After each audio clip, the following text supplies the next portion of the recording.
আশরাফ কাছে আমি আপনার মন্তব্য শুনতে চাই। আসলে কেন এ ধরনের কথা আসবে ৫ আগস্টের পরে এরকম মানুষ কেন বলবে? কারণ আমাদের এখানে ছাত্র জনতা শেখ হাসিনার পতন জি। সম্পন্ন করেছে, কাজটা তারা করেছে। এরপর কারো ক্ষমতায় যাওয়ার জন্য সাধারণ মানুষের ভোটে যাবে, খুবই স্পষ্ট। মানুষ তো জনমানুষ তার শক্তি কিন্তু দেখিয়েছে।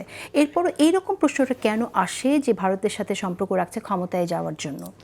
হার্শ রিয়ালিটি হচ্ছে বাংলাদেশে যেহেতু অনেক দিন গণতান্ত্রিক প্রক্রিয়া ছিল না, নির্বাচন ব্যবস্থা প্রশ্নবিদ্ধ, শেষ তিনটি হয়তো বেশি খারাপ হয়েছে, তার আগেও নির্বাচন ব্যবস্থা নিয়ে সন্তোষজনক অবস্থায় বাংলাদেশ ছিল না। ফলে আস্তে আস্তে রাজনৈতিক দলগুলোর, বিশেষ করে বড় দলগুলোর সামরিক বাহিনী, ভারত এবং নির্বাচনী ব্যবস্থাপনার উপরে নির্ভর করতে হতো জনগণের চেয়ে। এখন ৫ই আগস্ট আপনাকে দেখিয়ে দিয়েছে মানুষের শক্তি কী, ছাত্রদের শক্তি কী, তরুণদের কী, শ্রমিকদের কী। আমার যতটুকু ধারণা যে রাজনৈতিক দলগুলোকে আমি এখনও পুরোপুরি আত্মস্থ করতে দেখছি না জনতার শক্তিতে। কারণ আমাদের এই চর্চাটিই নাই। আমাদের চর্চাটি ছিল আপনি ক্যান্টনমেন্টের সাথে যোগাযোগ রাখবেন, নির্বাচন ব্যবস্থাপনা। ভারত বাংলাদেশের রাজনীতিতে খুব বড় ফ্যাক্টর হয়েছিল ৫ই আগস্টের আগ পর্যন্ত।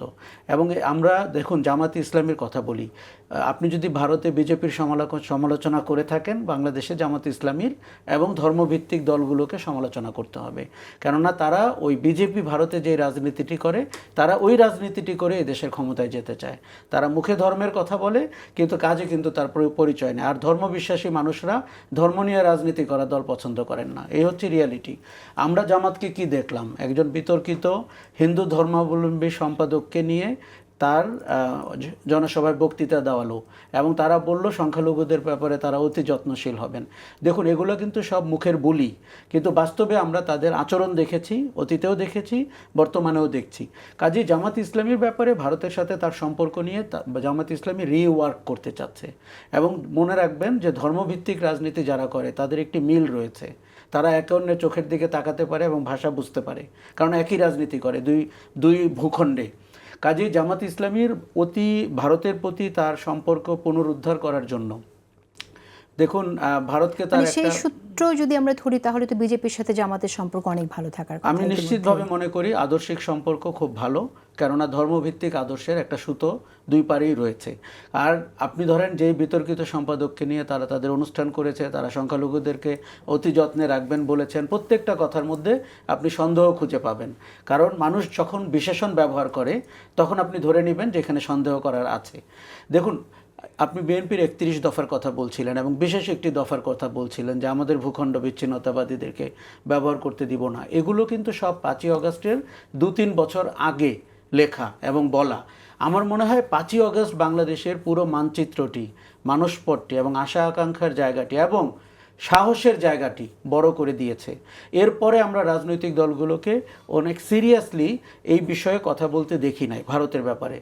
বিএনপির মহাসচিবকে আমরা একবার বলতে শুনলাম ভারতের সাথে তাদের সম্পর্ক বরফ গলতে শুরু করেছে। শুনেই আমাদের বেশ ভয় লাগলো যে কিভাবে গললো বিষয়টা। কারণ আপনি জানেন অতীতে গত ১৬ বছরে আমরা দেখেছি বিএনপির সাথে ভারতের একটা নাজুক সম্পর্ক তৈরি হয়েছিল। সেই প্রণব মুখার্জির সফর থেকে শুরু করে ঐতিহাসিক কিছু ভুলভ্রান্তি এবং বিএনপির সেই যে আপনার 10 ট্রাক অস্ত্র ইত্যাদি ইত্যাদি মিলিয়ে।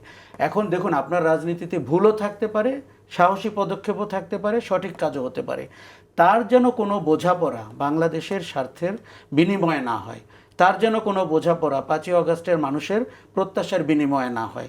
এটি বিএনপির কথা আমরা বেশি বলি, কেননা নির্বাচন হলে বিএনপি হয়তো ক্ষমতায় যাবে এবং আমাদেরকে একটি নির্বাচিত সরকার দেখতে হবে।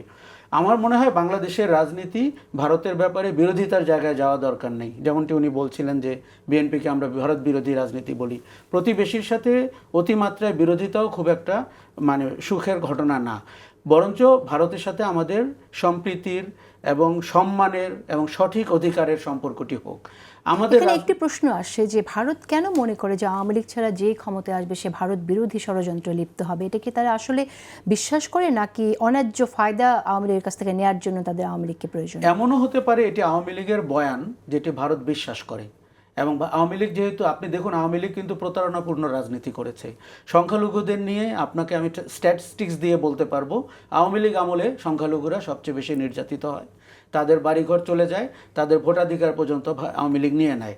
তারপরে আওয়ামী লীগ ধর্মনিরপেক্ষতার নামে একটি প্রতারণামূলক রাজনীতি করেছে বাংলাদেশে। মুক্তিযুদ্ধ বলে আওয়ামী লীগের একটি প্রাইভেট কোম্পানি বা ব্যবসা ক্ষেত্র ছিল, যেখানে মানে 7 বছরের শিশুও মুক্তিযোদ্ধা হয়ে যায় আওয়ামী লীগ করলে।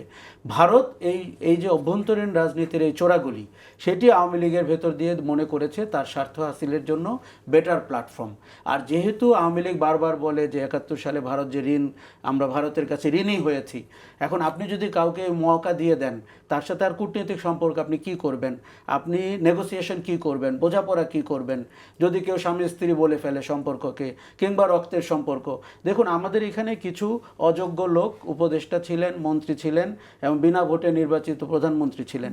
তারা বাংলাদেশের স্বার্থ বিকিয়ে দিয়ে ভারতের সাথে 16 বছর ধরে আমাদেরকে পিছিয়ে দিয়েছেন। দেখুন, আপনাকে পদ্মা সেতুর কয়টি পিলার মুখস্থ করানো হয়েছিল, কিন্তু ভারতকে ট্রানজিট দিয়ে আপনি কয় ডলার পেয়েছেন, বাংলাদেশের সবচেয়ে গোপন বিষয় হচ্ছে এটি। তার মানে হচ্ছে এমন নগণ্য যেটি তারা বলতো না।